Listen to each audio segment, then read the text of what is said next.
Fere Pedra, audiolivres.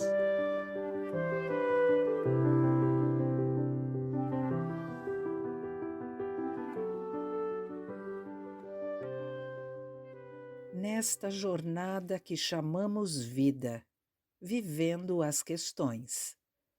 De James Hollis, tradução Alessandra Sidschlag, editora Paulus. Dedicatória para Jill, para suas crianças Taryn e Timothy, Jonah e C, e ao pessoal do C.G. Jung Educational Center de Houston. Também agradeço a Daryl Sharp por sua visão e por partilhar o dom da psicologia analítica com tantos outros. Prefácio do editor. James Hollis escreve com o coração. Ele também escreve a partir de sua própria experiência. Além disso, apesar do impressionante poço de erudição contido em seus vários livros, ele está tão confuso quanto o resto de nós com relação a saber o jeito certo, entre aspas, de se viver, e admite isso. Para mim, a humildade de Hollis o distingue dos muitos outros que cruzam o mundo hoje em dia, revelando suas palavras de sabedoria. A sua sabedoria aprendida pode estar certa para eles, mas será que está certa para nós? Ela está de acordo com nossa experiência? Tais perguntas raramente são feitas, aquietadas pela esperança de transformação iminente mediante uma experiência global. James Hollis nos lança contra nós mesmos. Ele profere sabedoria, apesar de suas dúvidas. Sua atitude é supremamente socrática. Ele está mais interessado em nos motivar a questionarmos a nós mesmos do que em nos dar respostas. Ele está mais interessado em frutos do que em flores, em trigo do que em palha, em substância do que em lanugem. Vem à mente um comentário de Jung, abre aspas. A obra consiste de 3 partes: insight, persistência e ação. A psicologia é necessária apenas na primeira parte, mas na segunda e na terceira parte, a força moral tem o papel predominante. Fecha aspas. Hollis supõe haver algum insight psicológico naqueles que leem seus livros, mas ele não supõe que tenhamos a força moral para suportar nossos conflitos, nossos violentos esforços com relacionamentos, nossos inumeráveis medos. Nem supõe que sejamos moralmente fortes o suficiente para agir segundo nossos insights. Entretanto, ele identifica o que nos faz tropeçar, o que é um obstáculo para que sejamos nós mesmos, para que tenhamos uma vida autêntica. As 10 questões, capítulos neste livro, tratam de assuntos que atrapalham a todos nós. Podemos colocá-las de lado, e geralmente fazemos isso, porque todos nós vivemos ocupados, lidando com problemas externos. Entretanto, penso que os leitores descobrirão que não é assim tão fácil esquecer-se delas. Elas o assombrarão, grudarão em você como uma cola maluca, que dizem, colam peças de avião. E então, talvez elas façam o mesmo conosco. Todos nós fracassamos miseravelmente tentando ser o máximo que podemos. James Hollis sabe disso sobre nós, mas não julga, porque ele sabe que isso acontece com ele também. Essa é a razão por que nós o amamos. Daryl Sharp. Epígrafe de C.G. Jung, do livro Memórias, Sonhos e Reflexões. Abre aspas. O significado de minha existência é que a vida me endereçou uma questão. Ou, ao contrário, eu mesmo sou uma questão. Fecha aspas. Introdução. Caminhando com sapatos apertados demais. Epígrafe de W. H. Auden. Somos habitados por forças que fingimos entender. Elas providenciam nossos amores. São elas que conduzem, no fim, a bala do inimigo, a doença ou mesmo nossa mão. Eu estou entre aqueles que acreditam que C.G. Jung ainda não foi descoberto, ou pelo menos não apreciado o suficiente, mesmo após estas tantas décadas desde sua morte, em 1961. Como pessoa, ele era um homem de muitos defeitos, como todos nós. Como um grande homem, também suas fraquezas eram grandes. Quando inconsciente, ele machucava a si mesmo e aos outros, como todos nós. Confundir essa pessoa humana demais com sua contribuição para nosso autoentendimento é como dizer, como um colega uma vez expressou, que, já que Einstein teve um relacionamento extraconjugal, nós já deveríamos desconfiar da teoria da relatividade. Jung às vezes foi vaidoso, às vezes se enaltecia, às vezes explorava os outros. Mas quem entre nós nunca foi assim? Como um visionário que refletiu sobre a paisagem do modernismo e que traçou o reposicionamento espiritual / psicológica do sentido das instituições sagradas para as individuais, Jung não teve paralelos. Ao mesmo tempo que nenhum de nós deve se voltar para Jung para dirigir nossa vida ou conferir-lhe autoridade sobre nossa experiência pessoal, ninguém oferece um insight maior em direção a uma conduta mais consciente nesta jornada que chamamos vida. Ainda assim, ao fim de sua vida, ele confessou que sentia como se tivesse fracassado em sua missão de vida. Essa missão tinha sido convencer as pessoas de que uma espiritualidade ampla corre dentro de cada um de nós, de que é possível encontrar uma nova profundidade de relacionamento com a nossa tradição de crença religiosa, se assim desejarmos. Ele também sustentava que aqueles que não mais se sentiam à vontade em qualquer fé institucional também podiam ter acesso à vida do espírito por meio de um encontro pessoal com os símbolos gerados espontaneamente, que emergem da alma. Ele acreditava que essas encarnações simbólicas nos conectam de forma direta com as grandes energias que regem o universo e que perseguem seu objetivo por meio do projeto de individuação corporificado em cada um de nós.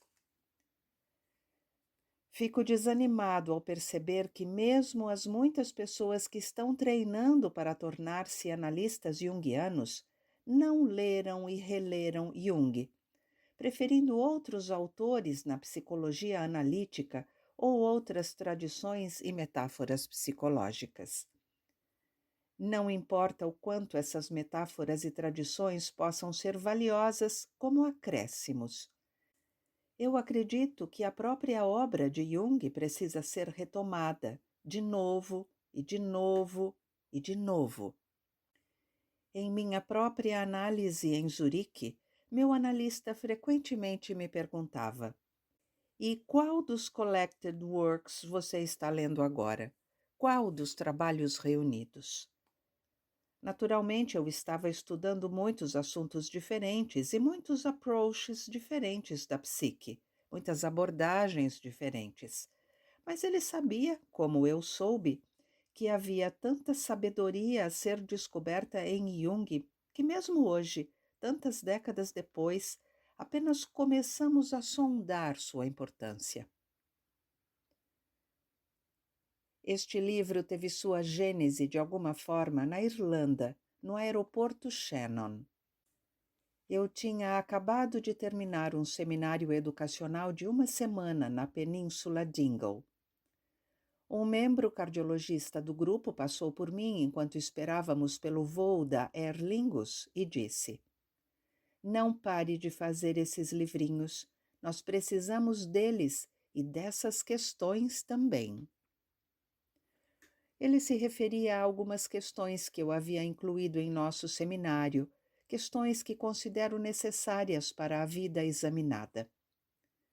Lembramos que Sócrates acreditava que a vida que não é examinada não vale a pena ser vivida.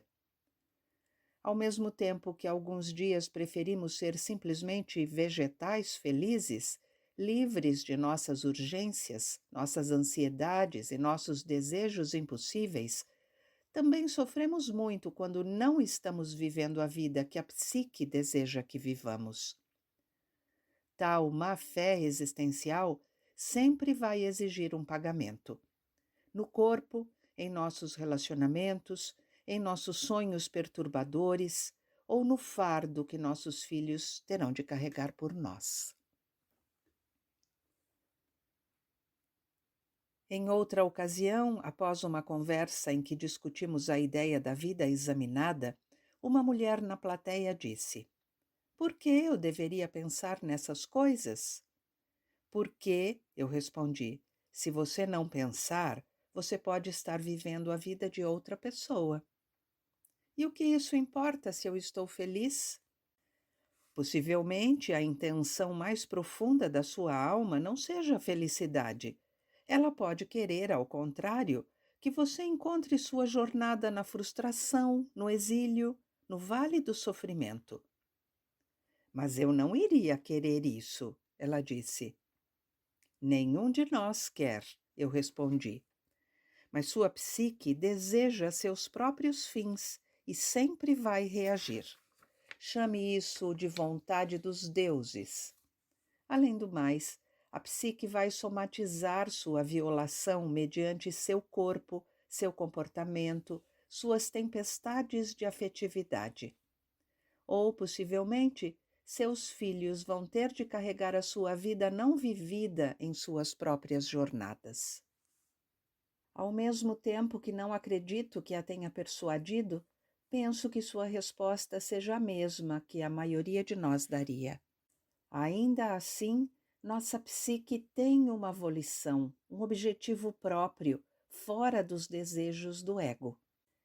E se Jesus tivesse seguido a necessidade de conforto do seu ego, deixasse Getsemane e montasse no primeiro camelo para fora da cidade? E se Beethoven tivesse se resignado a ser uma salsicha em vez de um homem que lutava com os deuses? E se Gautama Buda tivesse ficado satisfeito em viver para sempre no palácio de prazeres que seus pais tinham criado para ele? E se nós fugíssemos da vida para a qual nós somos chamados? Seria correto então dizer que estivemos aqui realmente nesta vida? Poderíamos de verdade afirmar que estamos presentes?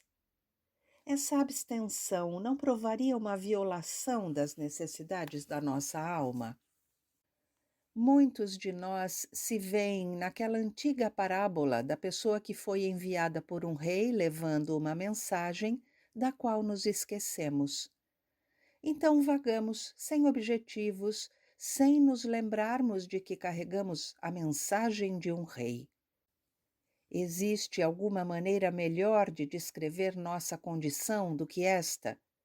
Somos o que os Navajo chamam de Xinde, os fantasmas famintos, que vagam pelo mundo sem descanso, procurando por uma casa, não percebendo que já estão lá. Disse que, em seu leito de morte, a escritora Gertrude Stein disse: "Qual é a resposta?" Ela pensou por um momento, levantou do travesseiro e disse: "Qual é a pergunta?" Quais são as perguntas com as quais devemos lidar? Essa é uma pergunta correta, e há muitas outras. Um modo de olharmos para esta jornada é observar que a psique nos apresenta duas grandes questões, uma para a primeira metade da vida e a outra para a segunda.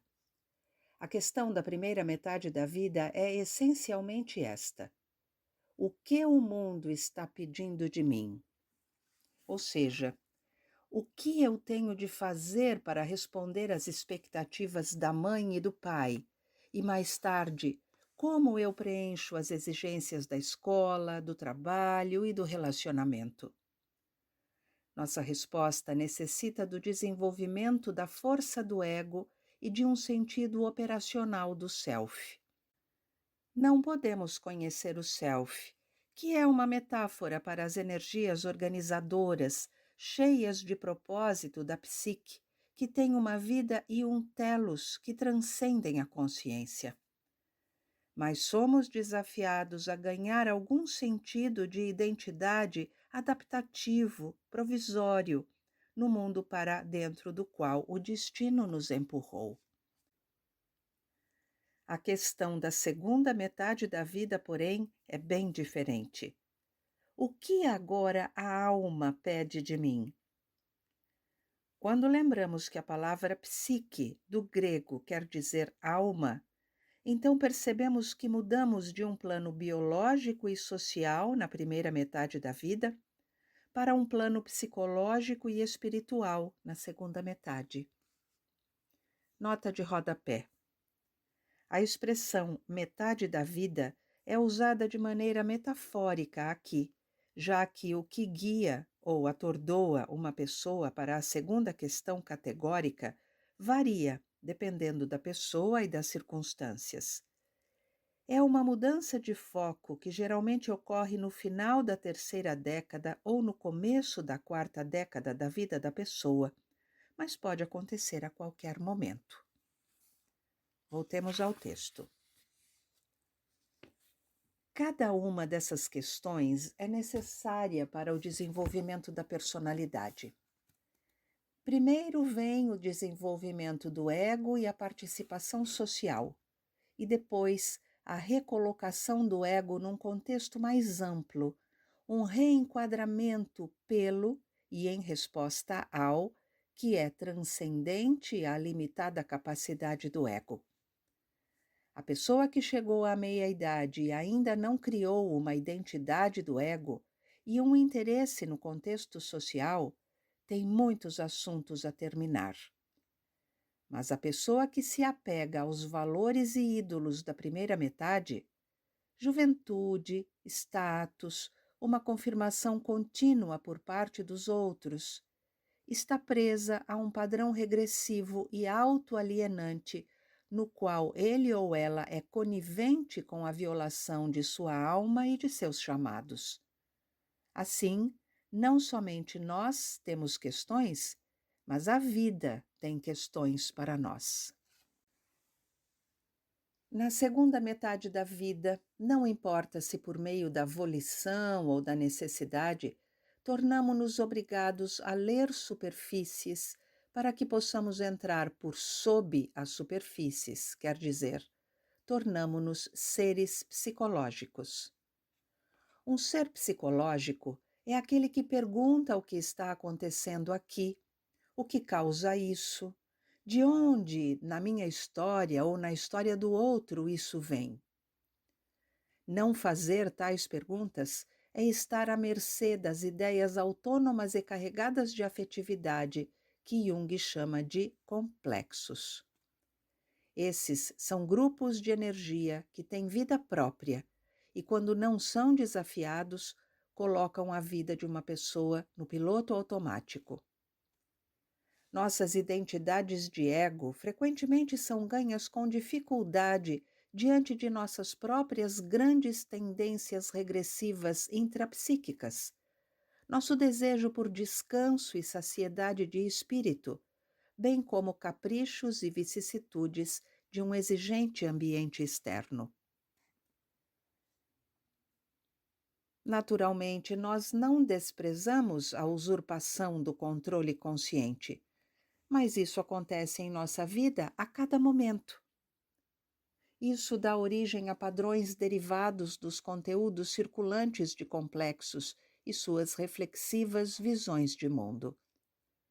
Quando percebemos o poder de nosso conteúdo cultural e genético e os grupos autônomos de energia programada e que se reprograma dentro de nós, o alcance da livre escolha realmente parece limitado.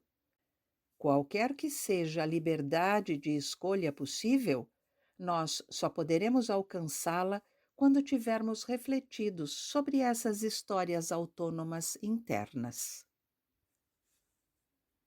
Tenho certeza de que o objetivo principal da segunda metade da vida, e aliás, o objetivo da terapia, é fazer com que a vida de uma pessoa seja a mais interessante possível. Isso parece um objetivo modesto, especialmente para uma pessoa em profunda dor. Mas nossa vida é um mistério em desenvolvimento, sob nosso controle apenas parcialmente, em que nós não somos apenas os protagonistas, mas frequentemente a mais surpresa das testemunhas. Não importa o quão pequeno seja o nosso papel, cada um de nós é um portador de energia cósmica e uma parte crucial de um grande padrão em desenvolvimento. Nós não vamos enxergar o fim desse padrão, mas precisamos carregar nossa própria parte dele até o fim. Não existe nenhum mosaico sem seus fragmentos separados, brilhantes. Algo nos vive, até mais do que nós o vivemos. Quando criança, você sabia disso. Quando adulto, você deve se lembrar disso. A sua história está envolvida na história do mundo, e a história do mundo está embrulhada ao redor da sua história particular. A textura moral e espiritual de cada história é a incorporação progressiva de um conjunto de questões, algumas conscientes, algumas inconscientes. Quanto mais conscientemente nós lidarmos com as questões de nossa vida, tanto mais experienciaremos nossa vida como significativa. Quando crianças, nós necessariamente tivemos de perguntar, explícita e implicitamente: o que meus pais querem de mim? O que o mundo quer de mim? Como eu posso satisfazer minhas necessidades, sobreviver da melhor forma? As questões em volta das quais nossa vida é organizada vão engrandecê-la ou diminuí-la. Se na segunda metade da vida nossas questões forem: como eu posso ser seguro financeiramente? Como eu posso encontrar alguém que cuide de mim? Como eu posso fazer com que as pessoas gostem de mim? Então nossa vida será diminuída, porque por mais naturais e compreensíveis que essas preocupações sejam, elas ainda são muito pequenas para o plano da alma. Como disse Jung, caminhamos com sapatos pequenos demais.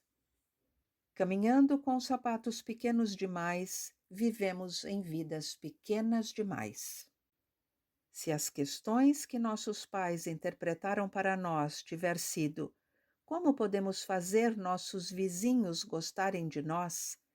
É provável que tenhamos aprendido a ser trapaceiros, embusteiros, aquelas pessoas que dão voltas e desviam e divertem pedindo aprovação. Se a questão deles tiver sido: como encontrarmos segurança? É provável que nossa vida atual seja baseada no medo, mesmo quando, não importa o que façamos, a segurança parece mais e mais longe de nós. Se a questão deles tiver sido: como podemos evitar ofender a Deus? Então, provavelmente, chegamos a ofendê-lo mais, por não nos tornarmos nós mesmos esse experimento que a divindade tenta por intermédio de nós. A questão implícita que a nossa família de origem vivia tornou-se nossa pela internalização e assimilação, e depois de nossa genética, também recebida de nossos pais, logicamente, é simplesmente a maior influência formativa sobre nossa psicologia pessoal. Podemos ter tido outras questões quando crianças, em segredo, mesmo sendo as questões corretas, mas expressá-las era um luxo raramente encorajado pelo ambiente. Eu me lembro de perguntar quando criança: o que significa tudo isso? Eu imaginava que a abóbada celeste coberta de nuvens formava uma célula, que essa célula era parte do cérebro de um grande pensador e que eu e o mundo não éramos nada mais do que um pensamento desse pensador, um tipo de devaneio cósmico. Também ocorria comigo, com um frisson existencial, que o tal pensador podia ter outro pensamento, outra fantasia, e todos nós desapareceríamos. Estranhamente, eu sentia medo de contar para qualquer pessoa sobre a minha visão, temendo o ridículo. Mas eu não ficava assustado com esse quadro. Em vez disso, eu ficava fascinado por ele. Apesar de ele emprestar um ar de insubstancialidade ao mundo, ele se aplicava a minhas questões mais profundas, se não as respondia. Por que este pensamento, este sonho, esta vida? A metáfora de um pensador cósmico permitia, exigia o aprofundamento da questão e prometia ainda mais mistério em suas infinitas regressões. Esse tipo de questão é vida em sua forma mais interessante. Todas as crianças fazem tais perguntas de forma espontânea, produzem tais imagens, mas aprendemos a deixar isso de lado. Assim, com o tempo, o mundo perde seu esplendor e se deteriora numa monotonia cotidiana. Fiquei muito entusiasmado após a sessão de abertura do livro de James Agee chamado Uma Morte em Família, onde ele escreve, abre aspas, estamos falando agora de noites de verão em Knoxville, Tennessee, no tempo em que eu lá vivia, enganando a mim mesmo disfarçado de criança. Fecha aspas. Rufus, a criança, deitado na grama depois do jantar, está presente, como todos estávamos, na imensidão da jornada, e sua sensibilidade está em harmonia com o drama eterno daqueles céus crepusculares. Seu corpo é um corpo de criança contingente. Sua alma imaginativa participa de algo mais amplo que este tempo, este lugar, esta Nashville. Ele se pergunta o que juntou tudo isso nessa convergência de mistérios. Abre aspas. Por algum acaso eles estão aqui, todos nesta terra. E quem poderia jamais contar a tristeza de estar nesta terra, deitado sobre conchas, na grama, numa noite de verão, no meio dos sons da noite? Logo depois eu sou levado para dentro e colocado na cama. E eles me acolhem, calmamente me tratam, como uma pessoa conhecida e amada nessa casa. Mas insistem, oh, insistem que nem agora nem nunca me contarão quem eu sou. Fecha aspas. Para esta criança, para todos nós, a questão é: quem sou eu? Sim, ele é filho de sua mãe, órfão de seu pai, mas a questão deve ser trabalhada num nível mais profundo do que a autobiografia consciente pode conter. Para aqueles cujo temperamento e vocação os inclinam para a engenharia, a análise de sistemas, a eliminação de erros, a questão que prevalece na infância é: como isso funciona? Para o pragmático, para quem ideias são ferramentas, a questão pode ser: quais as consequências? Ou isto funciona bem? Para aqueles com sensibilidade estética, a questão é: o que é esta textura? Por que essa cor me afeta tão profundamente? Todas essas questões são aspectos de nosso espanto primitivo e sugerem um desejo de ir além da superfície, ao coração das coisas, para discernir o movimento do invisível. Mas se a minha questão quando adulto for: como eu posso ser seguro? Ou como eu posso me encaixar? Ou como eu posso achar um amor protetor? Ou como eu posso ser amado pelos outros? Então eu poderei ser escravizado pela resposta incerta do mundo. Quando nós transferimos a autoridade do instinto e da intuição para nosso ambiente externo, frequentemente como resultado da vulnerabilidade e da dependência da infância, depois ficamos à sua mercê. Como um colega disse uma vez para um casal que brigava, abre aspas, em seu relacionamento, vocês sacrificaram sua independência para ganhar segurança e acabaram com nenhuma das duas. Fecha aspas. Como somos seres frágeis, vulneráveis e, no fim, sozinhos, a busca por segurança é compreensível, mas quando ela prevalece sobre todo o resto, a profundidade e o objetivo da vida são diminuídos.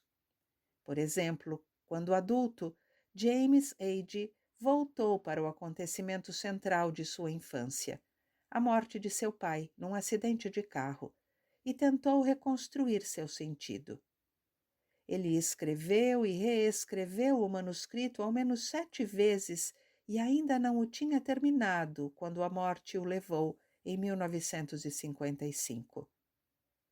Por mais importante que fosse a morte de seu pai, a questão central de Age continuava sendo: quem sou eu? O imenso impacto da morte de um parente é incomensurável, mas a criança é mais até do que essa perda. Todos nós somos mais do que a soma do que nos aconteceu. Numa conversa recente com uma mulher que passava por um divórcio, sem dúvida uma hora solitária e assustadora, concluímos juntos que era apenas seu casamento. A sua vida era algo maior, da qual a atual agonia é uma parte importante. Mas o significado daquela vida vai ser a maneira como esses dias são metabolizados e como e em que grau ela cresce mais do que a tirania de seus temores de abandono. O poeta Rainer Maria Rilke também explorou suas lembranças de infância. Ele relembrou o velho playground de Praga e seus amigos. O entusiasmo espontâneo deles, sua inocência, sua perturbadora exuberância, tudo tinha sido lentamente apagado pelos anos, erodido pela seriedade adulta e pela pressão de acontecimentos ameaçadores. Mas Rilke ainda pergunta: o que era real naquela avalanche de sensações, naquela concatenação de estrondosa emoção, aquela agitação e o entusiasmo de corpos arrojados? Ele pergunta porque ele também está fazendo essa grande pergunta no presente. Quem não separa e examina os detritos da vida cotidiana está vivendo de forma inconsciente. Abre aspas. O que era real em tudo aquilo? Nada, somente as bolas com suas maravilhosas curvas. Nem mesmo as crianças. Ainda assim, às vezes, uma delas, efêmera criança, se punha sob uma bola a cair. Fecha aspas. Um trecho do Soneto para Orfeu, número 2, de Rainer Maria Rilke. Com uma maravilhosa economia, Rilke consegue concentrar a afetividade unida às imagens que a memória oferece e evocar por metonímia uma figura associada com um teatro maior de acontecimentos. A bola no centro de tantos jogos infantis não serve apenas como memória literal, mas também como uma apreensão intuitiva da curva do tempo e espaço que recai sobre si mesma. A bola, jogada sempre tão alto, sempre tão longe, vai, leve, retornar sempre para a terra. Assim como essas crianças preciosas, frágeis, mortais, aspirantes ao paraíso, presas à gravidade. A bola sobe em direção aos céus no eterno rol de memórias rilkeanas, mas quando ela volta para a terra, sua sombra saturnina às vezes cai em cima dessas crianças de ouro. Na sua escolha da bola metonímica, Rilke consegue não apenas relembrar a infância, mas também cavar uma abertura para a curva mortal que nos guia a todos. Sempre nos arremessando para os céus, sempre nos curvamos para o chão. Aquelas crianças, suspensas entre ser e morte, vulneráveis, com medo, sem medo, inocentes, inconscientes e intuindo a eternidade. O que elas poderiam saber? Brincar para elas era um culto, simplesmente ser. Mas o que a criança não sabia de forma consciente, o adulto rememora neste momento em que andamos talvez para baixo da bola que está caindo e nos posicionamos sem pensar em sua curva trajetória. Este é o nosso mistério, e esquecer-nos dele é viver uma vida trivial. Lembre-se desses momentos lá atrás, quando você estava sozinho, num quintal, embaixo de uma árvore, no seu quarto. O que você pensava? Que imagens se levantavam como criaturas a partir de suas próprias profundezas? Que questões assombravam você? Quando você deitava na cama à noite, que medos se escondiam embaixo da cama? De dia, meu irmão e eu competíamos, jogando-nos nas molas do colchão por entre coelhos de pelúcia empoeirados na infindável excitação das Olimpíadas infantis. À noite, crocodilos se escondiam sob as mesmas camas. Não importa que não houvesse crocodilos em Illinois. Eles com certeza estavam lá, esperando para arrancar a perna balouçante de um menino descuidado. Os acontecimentos, então, nos atropelavam, como o verão seguinte, mas nós não os víamos. Como somos capazes de ver o passado agora, mas então não podíamos ver o outro lado do tempo, nosso peão precoce em direção ao futuro, onde presentes e perdas, dores e prazeres, sofrimentos e alegrias se precipitavam em direção à colisão. A maravilha de tudo aquilo, a maravilha e o terror, esquecidos, enterrados, mas não mortos, por sob os detalhes da rotina cotidiana. À medida que nosso corpo crescia, o mundo exigia e nós, forçosamente, cumpríamos.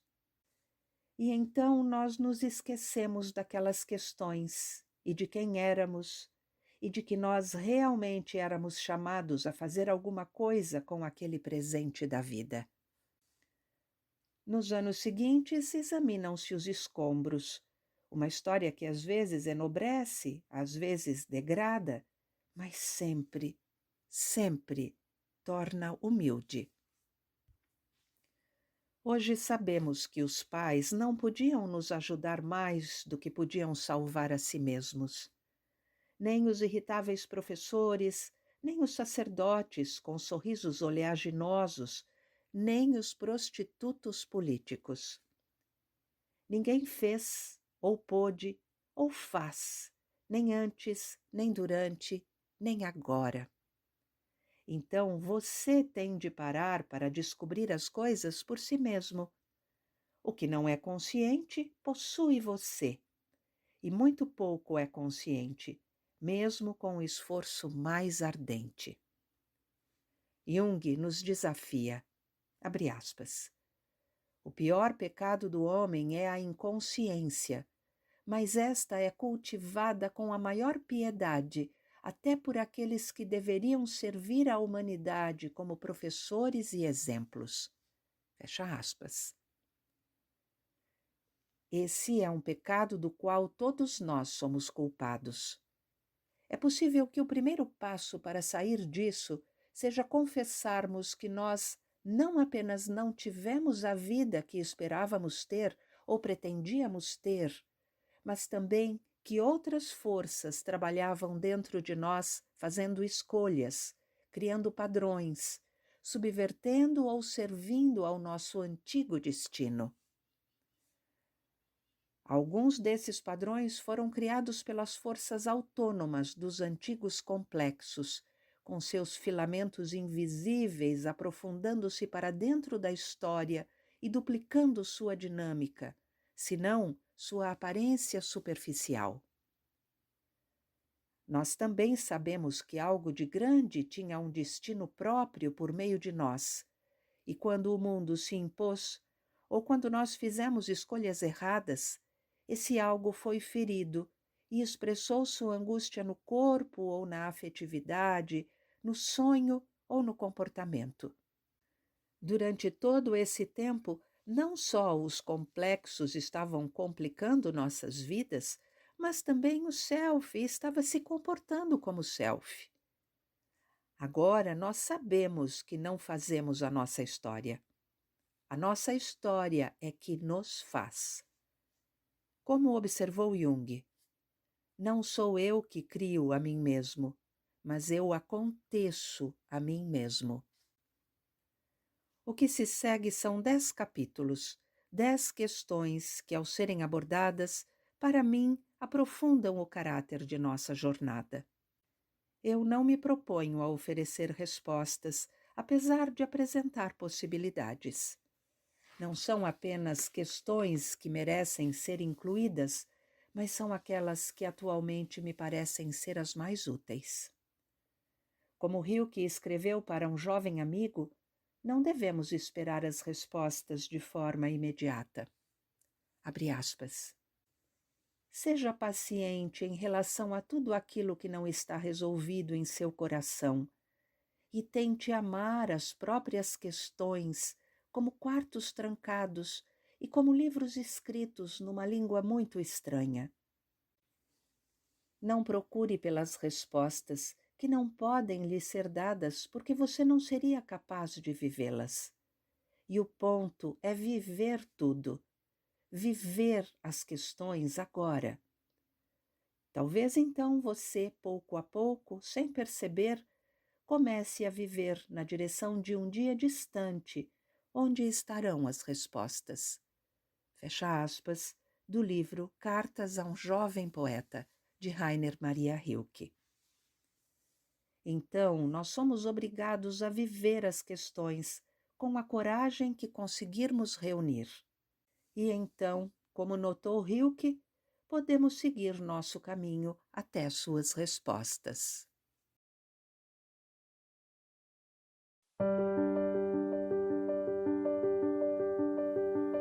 Papel fere pedra. Audiolivres.